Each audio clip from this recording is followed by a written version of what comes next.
In 1963, the U.S. government quietly added coconut oil to a list of substances physicians were warned to discourage patients from using, and your grandmother probably ignored every word of it. Here are 25 of her most controversial, most ridiculed, and now most validated coconut oil hacks, counting down from number 25 to the one that absolutely floored modern researchers. Number 25. Rubbing coconut oil inside nostrils to fight colds. Back in the early 1960s, Grandma would dip a clean cotton swab into her jar of solid coconut oil and gently coat the inside of each nostril with a thin layer before bed, and again every morning during cold season. The doctor called it unsanitary and borderline dangerous. Health pamphlets of the era warned against putting any oil inside nasal passages. She did it anyway. Here is why it works. Coconut oil contains lauric acid, a medium-chain fatty acid that converts in the body to monolaurin, a compound with powerful antimicrobial properties. The nasal passage is the primary entry point for airborne viruses and bacteria. Coating it with coconut oil creates a physical and chemical barrier that traps pathogens and neutralizes many of them before they can reach deeper tissues. Modern researchers studying natural antimicrobials have confirmed that lauric acid disrupts the lipid membranes of many common cold and flu viruses. Grandma was essentially building a virus trap right at the front door. Number 24. Coconut oil pulling for tooth decay prevention. Every single morning before breakfast, before she even drank water, Grandma would take a generous tablespoon of coconut oil and swish it around her mouth for 15 to 20 minutes. She called it her morning rinse. Dentists in the 1960s were baffled and annoyed. The American Dental Association at the time had 0 patience for this kind of folk remedy and actively discouraged patients from practicing it. The method is called oil pulling, and it works because coconut oil's lauric acid is specifically effective against Streptococcus mutans, the primary bacteria responsible for tooth decay and plaque formation. When you swish oil through your teeth, it mechanically pulls bacteria from between teeth and from gum pockets, while the lauric acid simultaneously breaks down bacterial cell walls. A 2015 study in the Nigerian Medical Journal confirmed oil pulling with coconut oil reduced plaque and gingivitis as effectively as chlorhexidine mouthwash, which is considered a gold standard in dentistry. Grandma had a prescription-level treatment sitting in her pantry the whole time. Number 23. Applying coconut oil to burned skin. When someone burned themselves on the stove in Grandma's kitchen, she didn't reach for butter and she didn't run for the medicine cabinet. She went straight for her coconut oil jar and applied it directly to the burn, then wrapped it loosely with a clean cloth. Medical professionals in the 1960s told patients never to put any fat or oil on a burn because it would trap heat and worsen the injury. For decades, this was considered dangerous grandmother advice. What the 1960s doctors missed was the distinction between fresh burns, where yes, you should cool first with water, and the healing phase that follows. Grandma typically applied the oil after the initial cooling. Coconut oil contains compounds with genuine anti-inflammatory properties, and its medium-chain fatty acids help maintain moisture in damaged skin without creating a suffocating seal like petroleum-based products can.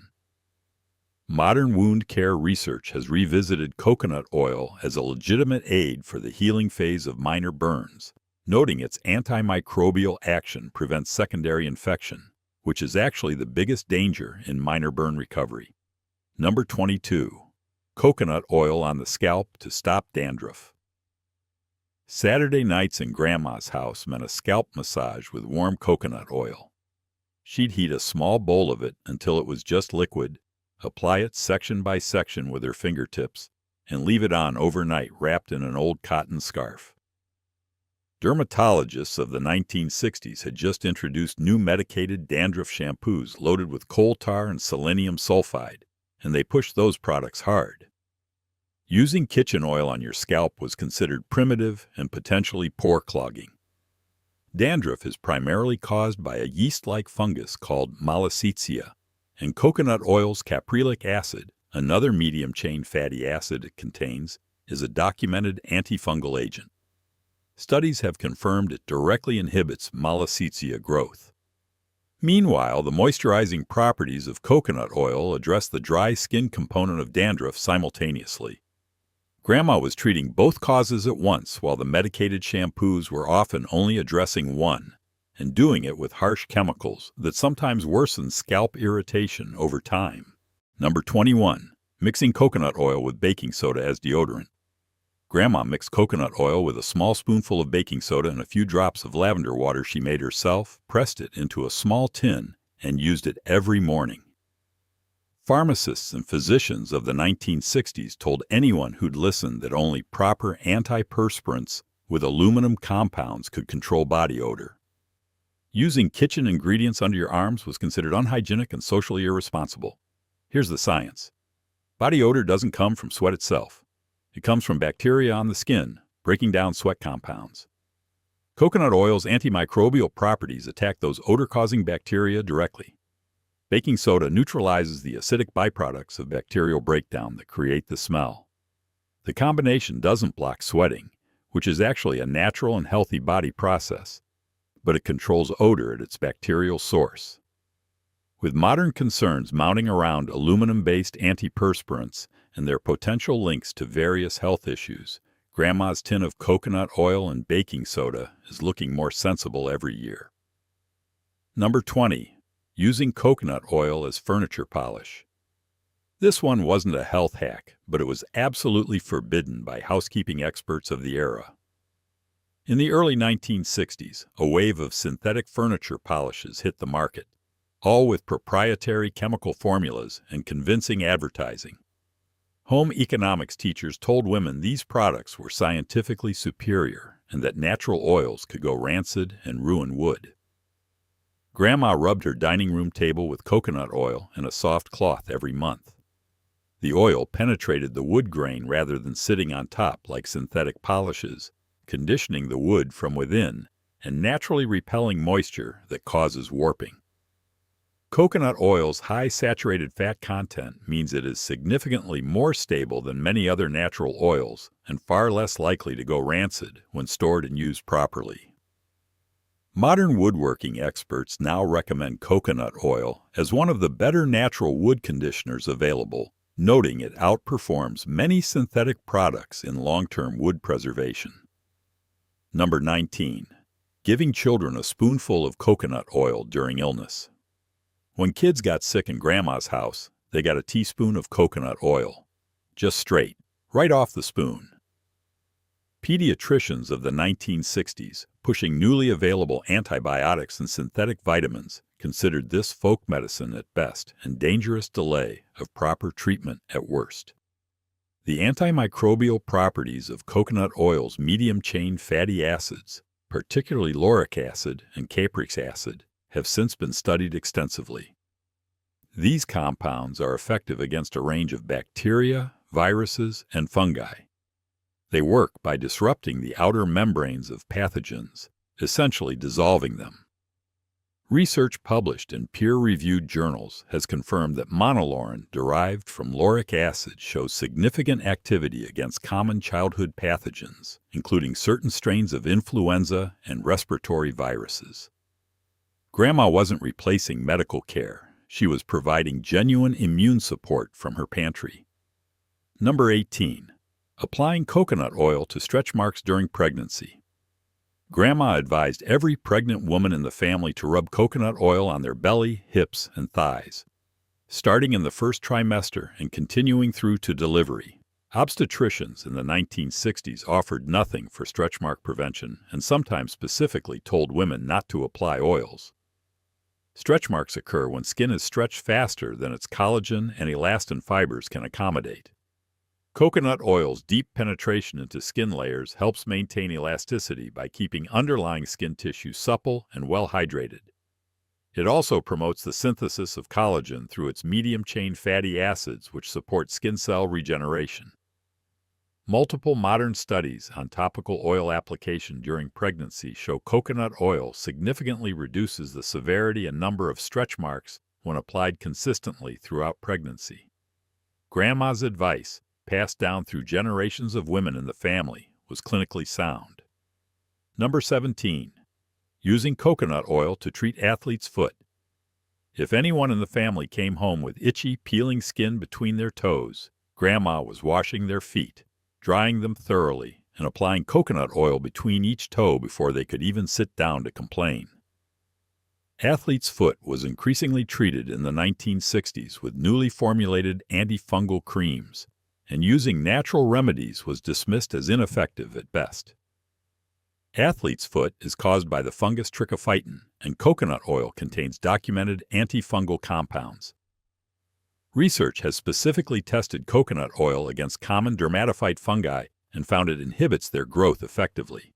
The caprylic acid content in coconut oil is the primary active agent here, and it works by penetrating and disrupting the cell membrane of the fungal cells, preventing reproduction and eventually killing the infection. Grandma was applying a legitimate antifungal treatment, just one that nobody in a lab coat was willing to credit her for yet. Number 16. Coconut oil in coffee as an energy booster.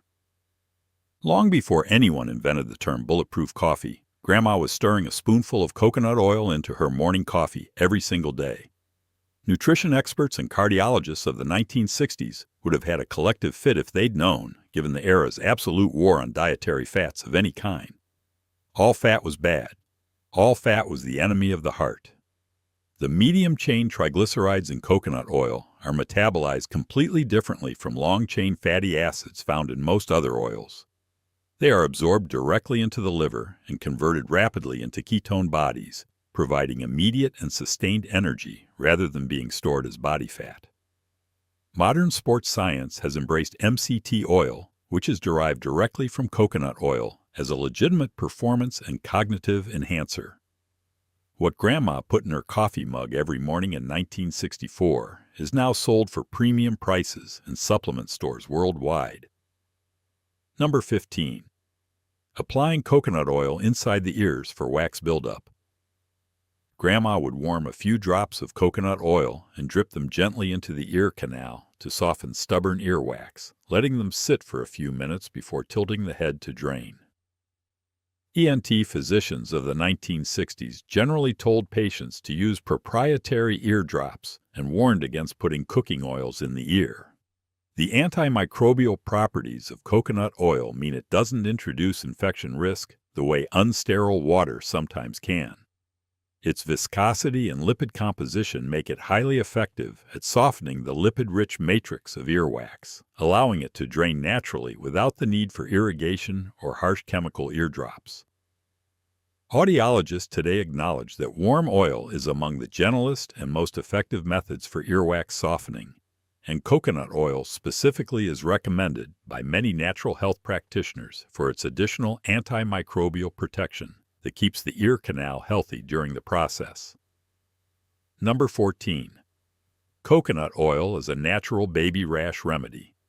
Grandma never let a baby in her care suffer from diaper rash without immediately applying coconut oil to the affected area. Pediatricians of the 1960s were enthusiastic adopters of the new generation of zinc oxide creams and pharmaceutical barrier preparations and considered using cooking oil on a baby's skin medically inappropriate. Diaper rash is caused by a combination of moisture, friction, and often a secondary Candida yeast infection of the compromised skin. Coconut oil addresses all three elements. Its lauric acid combats Candida specifically, which is why it works so dramatically when standard zinc creams fail. It creates a moisture barrier while still allowing the skin to breathe better than thick petroleum-based preparations. It reduces friction and inflammation simultaneously. A study published in the International Journal of Dermatology demonstrated virgin coconut oil's superiority to mineral oil in treating atopic dermatitis, and the same mechanisms apply perfectly to diaper rash management. Number 13. Consuming coconut oil to support thyroid function. Grandma recommended coconut oil to any woman in the family who complained of fatigue, weight gain, or feeling cold all the time, symptoms that often point to sluggish thyroid function. The medical establishment of the 1960s was deeply invested in synthetic thyroid medications and would have dismissed dietary coconut oil as absurdly insufficient treatment. Here is what they missed. Thyroid function is connected to liver health because the liver converts the primary thyroid hormone into its active form.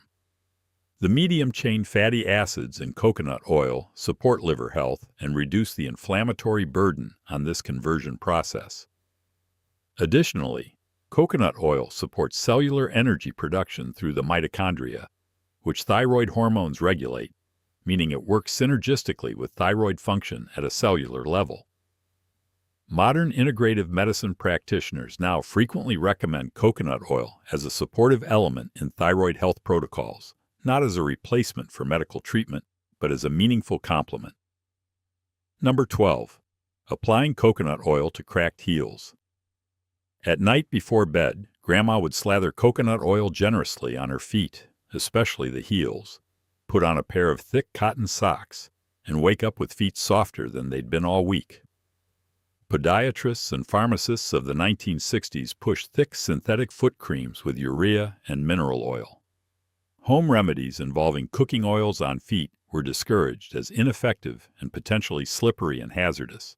The cracking of heels is a condition involving both dehydration of the skin and a breakdown in the skin's natural lipid barrier.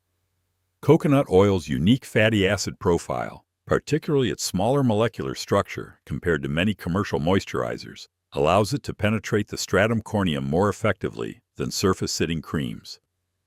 Its antimicrobial action simultaneously prevents the bacterial and fungal infections that commonly colonize cracked heel tissue. Dermatologists now routinely acknowledge coconut oil as one of the most effective over-the-counter treatments for xerosis, which is the clinical term for severely dry skin. Number 11. Using coconut oil to treat cuts and minor wounds. When someone cut themselves in Grandma's kitchen, she cleaned the wound with clean water and then applied coconut oil and covered it with a clean cloth bandage.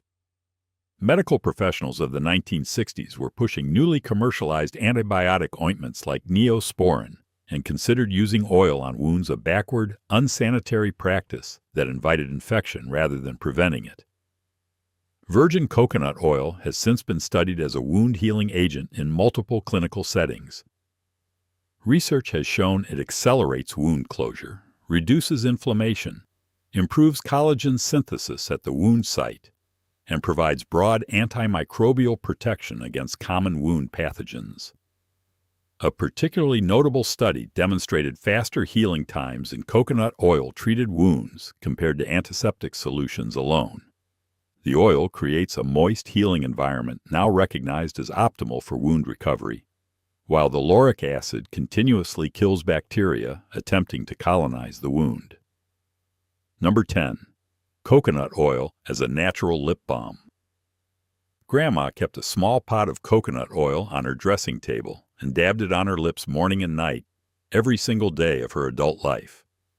Well into her 80s, her lips remained remarkably free of the deep cracking and thinning that aged other women's lips. In the 1960s, cosmetic companies were heavily marketing waxy, petroleum-based lip products and telling consumers that only scientifically formulated products could truly protect lips. Using kitchen coconut oil on your face was considered unfashionable and ineffective. Lip skin is unique because it lacks the sebaceous glands that keep other facial skin naturally moisturized. Coconut oil fills that gap by delivering medium-chain fatty acids that integrate into the skin's natural lipid structure rather than just sitting on the surface. It provides UV protection equivalent to approximately SPF 4 to 8, meaningful daily sun protection for the particularly UV-vulnerable lip tissue. Grandma was ahead of every lip care product on the shelf. Number 9. Mixing coconut oil with turmeric as a throat and chest rub. Grandma made a paste of coconut oil and turmeric powder and rubbed it on the chests and throats of family members suffering from chest colds and bronchitis. Medical professionals of the 1960s considered this type of topical herbal treatment dangerously superstitious and actively told patients to rely on newly available pharmaceutical cough suppressants. The combination is now considered genuinely remarkable by researchers studying natural anti-inflammatories. Turmeric contains curcumin, one of the most potent natural anti-inflammatory compounds ever identified. Curcumin is fat-soluble, meaning it requires a fat source to be absorbed effectively by the body. Coconut oil is that carrier. Applied topically, the coconut oil penetrates the skin and carries curcumin into underlying tissues, where it reduces the inflammatory response in bronchial and throat tissues. Meanwhile, the warmth of the application and the coconut oil itself help loosen mucus. Grandma inadvertently created a bioavailability-enhanced anti-inflammatory delivery system decades before anyone understood what bioavailability meant. Number 8. Consuming coconut oil daily for heart health. Grandma took a tablespoon of coconut oil every morning and attributed her strong heart health to it. Cardiologists of the 1960s locked in the low-fat dogma being promoted largely based on Ansel Keys' influential and now heavily criticized research, would have considered this practice outright dangerous. Saturated fat equaled heart disease, full stop, no exceptions. More recent research has substantially revised this understanding. The medium-chain triglycerides in coconut oil have been shown to increase HDL, which is the protective form of cholesterol, more than they raise LDL. They reduce inflammatory markers that are now understood to be far better predictors of cardiovascular disease risk than total cholesterol numbers alone.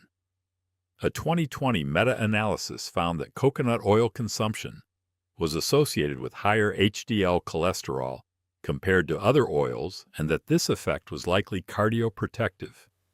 Grandma was right, and the decade of dietary advice that called her wrong was built on flawed science. Number 7. Using coconut oil to condition and strengthen hair. Before any special occasion, Grandma would coat her hair from roots to ends in coconut oil, wrap it in a warm towel, and leave it for several hours before washing it out. The result was shiny, strong, incredibly elastic hair with minimal breakage. 1960s hair care was dominated by chemically sophisticated shampoos, conditioners with synthetic polymers, and setting lotions. Hairdressers told their clients that real hair care came from laboratories, not kitchens. A landmark scientific study published in the Journal of Cosmetic Science tested coconut oil, mineral oil, and sunflower oil for their ability to penetrate the hair shaft and prevent protein loss. Coconut oil was the only one that penetrated deeply into the hair cortex due to its low molecular weight and linear molecular structure. It reduced protein loss in both undamaged and damaged hair by up to 39%. Every professional conditioner sold today that claims deep penetration is essentially trying to replicate what Grandma achieved with her jar of pure coconut oil. Number 6. Applying coconut oil under eyes for dark circles and fine lines.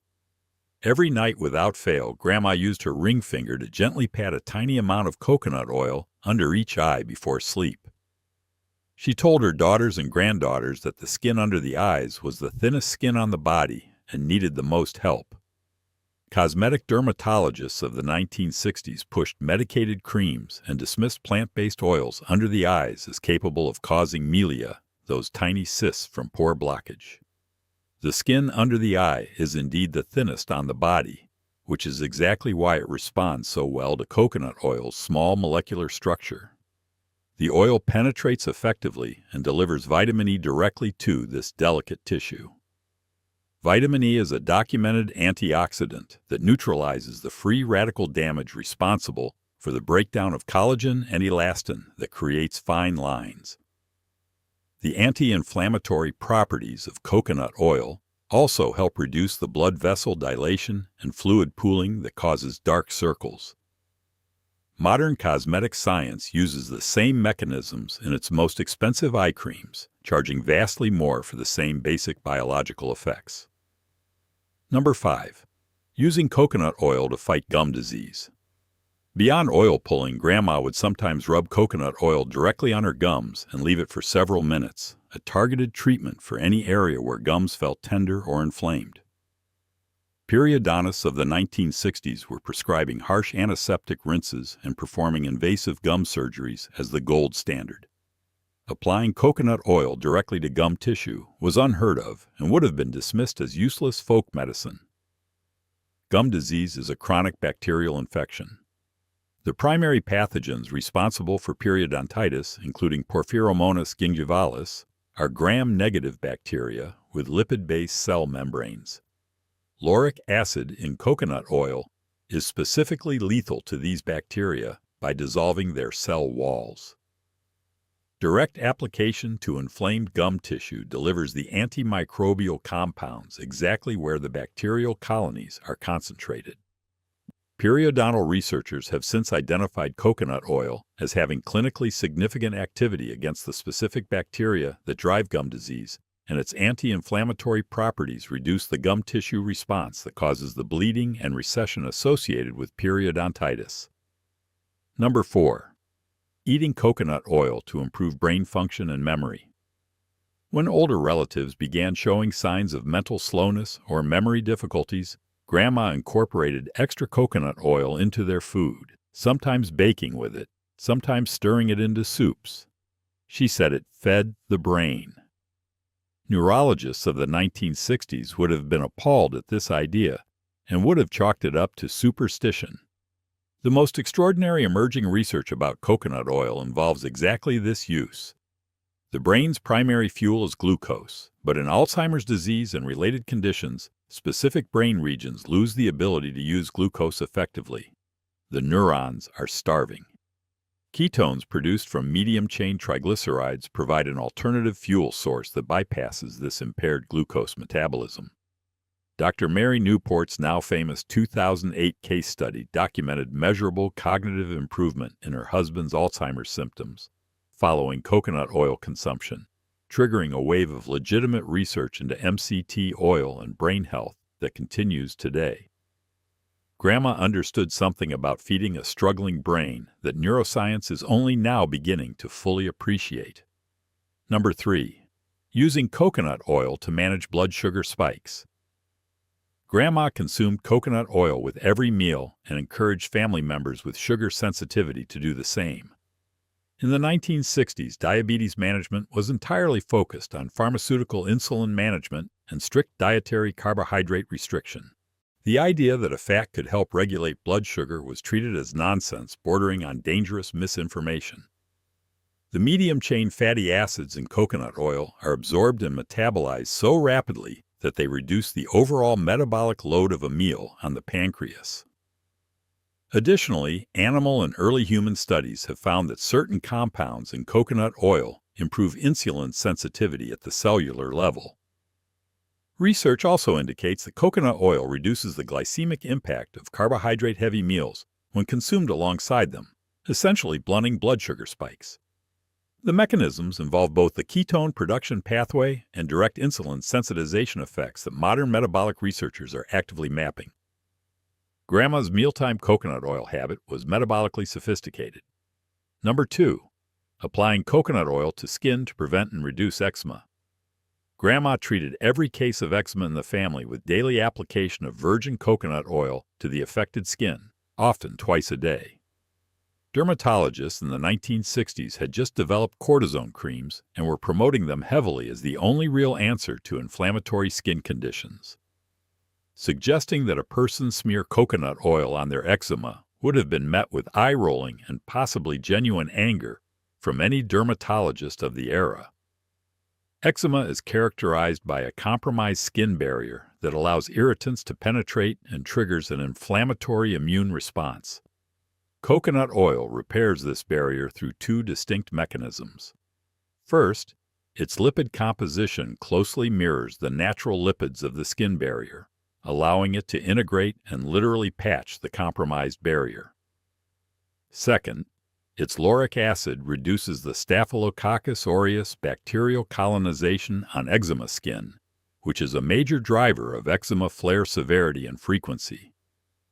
A randomized controlled trial published in the International Journal of Dermatology found that topical virgin coconut oil significantly improved skin hydration and barrier function in pediatric eczema patients, outperforming mineral oil across every measured metric.